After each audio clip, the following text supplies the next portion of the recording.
Assalamualaikum warahmatullahi wabarakatuh. We are from Group 11. We are going to present about GHARAR. My name is FATHIHAH binti Farid. My metric number is A24B2991. In Islamic finance, GHARAR refers to excessive uncertainty or ambiguity in financial transactions, which is explicitly prohibited under Sharia law. This prohibition is designed to promote fairness, transparency, and the prevention of unjust risk-taking and potential disputes. While the core principle is agreed upon, Islamic jurists offer varying interpretations of what constitutes GHARAR in practice. Nevertheless, certain exceptions such as salam contracts are permitted due to economic necessity and practical considerations. This presentation aims to shed light on the economic rationale behind the prohibition of GHARAR and its role in promoting ethical and stable financial practice. Next, for the objective, this presentation aims to explore the underlying reason for the prohibition of GHARAR in Islamic law, emphasizing its role in ensuring fairness and transparency in financial transactions. It seeks to examine the economic inefficiencies and potential injustice that arise from contracts involving excessive uncertainty. The discussion will also highlight situations where minor or limited GHARAR may be permitted, particularly when justified by practical or economic necessity. By clarifying the rationale behind such exceptions, such as in salam or istisna contracts, the presentation intends to enhance our understanding of risk management principles within the ethical framework of Islamic finance. Assalamualaikum, my name is NURSHAFIQAH binti ROHIZAD, A24B2934. I will continue about methodology used. This case study adopts a qualitative and analytical methodology combining the principle of Islamic jurisprudence FIQH with insight from modern economic theory, particularly behavioral economics.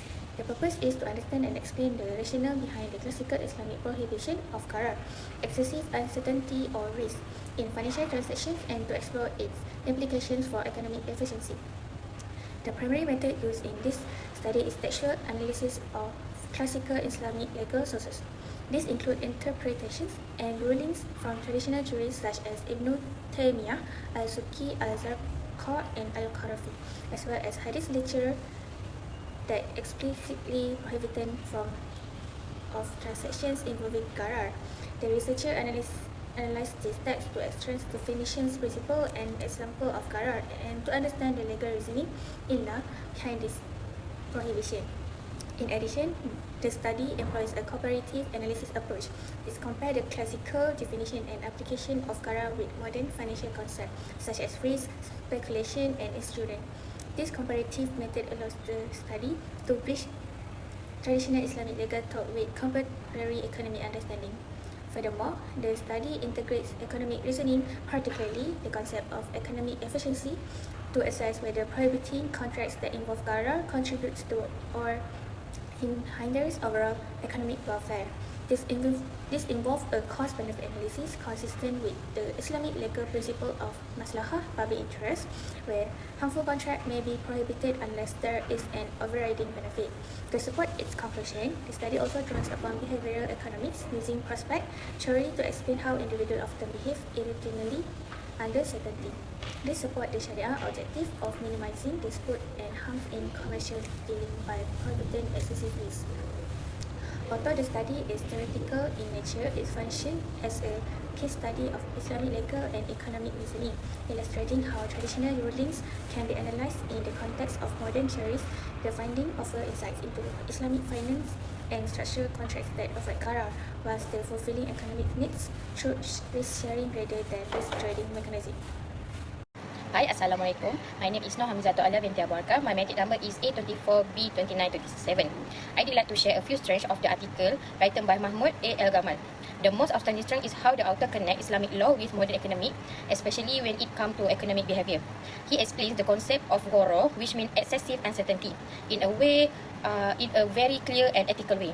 What is interesting is how he shows that Islamic rules are not just religious obligation but also make sense from economic point of view. For example, when Islam prohibits transaction that involve GHARAR, it's not just about following religious law, it also about avoiding unnecessary risks and uncertainty, which can actually improve the efficiency of economic transaction. So overall, Al-Gamal does a great job of showing that Islamic finance is not just only about religion but also fit well with modern economic logic. Okay, now let's look at the social and ethical aspects. One important point raised in how sometimes in modern finance, decisions are made just to gain profit and it causes harm to the poor and underprivileged. Al-Gamal highlights this ethical issue where financial gain is put above people's sufferings. Islam, on the other hand, takes a very different approach. Instead of usury or riba, which guarantees return without considering the other party's situation, Islam encourages collaboration and risk sharing. There are two examples of this, which are musyarakah and mudarabah. These are partnership-based contract where both parties share profit and loss, which is more fair and more ethical, especially for those who are financially vulnerable. So in short, Islamic finance doesn't just focus on profit, but it also focuses at justice and social responsibility. Okay, now let's move on to one of the weaknesses, which is the extensive use of theoretical modeling.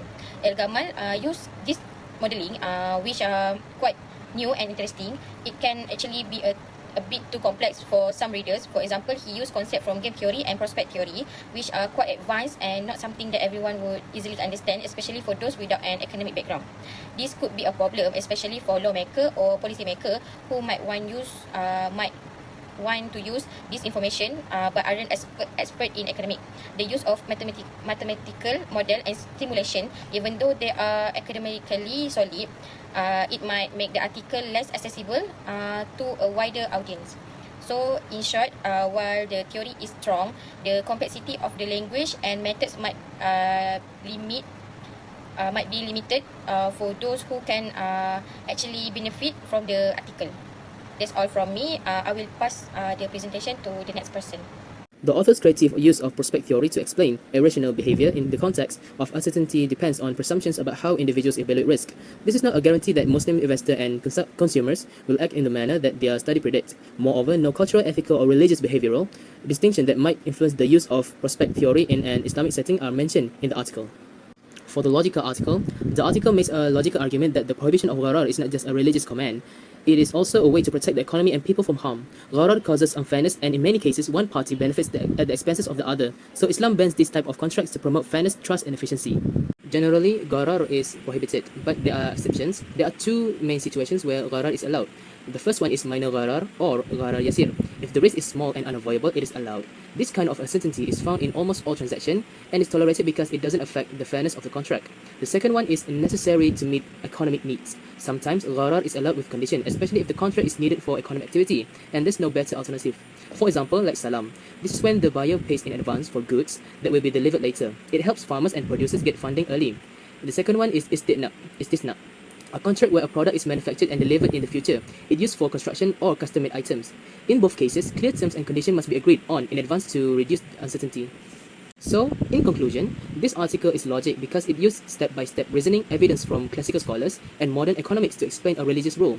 It shows that Islam's prohibition of gharar is not only spiritual but also smart, protecting people and society from harm.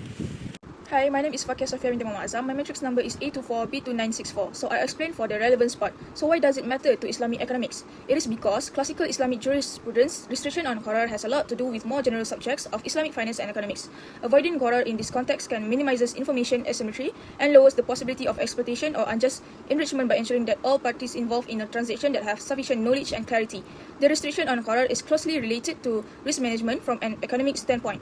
Islam forbids excessive or preventable risk that can result in disagreement, instability, or speculation, even if it recognizes that risk is a necessary part of trade and enterprise. Given that Islamic law mandates the contract be precise, mutually agreed upon, this has real-world ramification for contract theory. This regulation shields weaker parties from unfair disadvantage or deceit, in addition to guaranteeing the enforceability of the law. Implication. First, Sharia as a comprehensive system. The text suggests that Islamic law encompasses civil, criminal, economic, and political affairs, presenting Islam as a comprehensive way of life. Second, necessity of interpretation. It highlights the need to use techniques like ijtihad to generate new rulings or when to evaluate circumstances such as the fiqh is flexible and dynamic rather than static. Third, respect the diversity. The recognition of legal validity within the framework of Islam is implied by the admission of multiple schools of jurisprudence, which implies tolerance of differing viewpoints of legal issues. Next, ethical underpinning. Many rulings are framed around a chief maslahah, its main public interest, which implies a utilitarian and moral dimension to Islamic legal rulings. Finally, application in modern context. There are implications for applying fiqh to modern situations such as banking, government, and international relations. My name is AUNI binti ZUKFLI. My metric number is A24B2949. Today I will explain about conclusion of gharar. Gharar refers to excessive uncertainty or ambiguity in a contract that may lead to injustice, dispute, or exploitation. The prohibition of gharar in Islamic law is not only religious or moral, but also rooted in economic reasoning, especially to prevent market inefficiency. Humans tend to make irrational decisions under uncertainty, which support the need to limit gharar in contract. Islamic jurists allow minor gharar, such as gharar yasir or gharar in contract that fulfill a strong economic need and have no less risky alternative. The prohibition of gharar support the objective of Sharia, such as maqasid al-Sharia, by protecting individuals and society from harm and assuring fair economic practice. That's all from us. Thank you.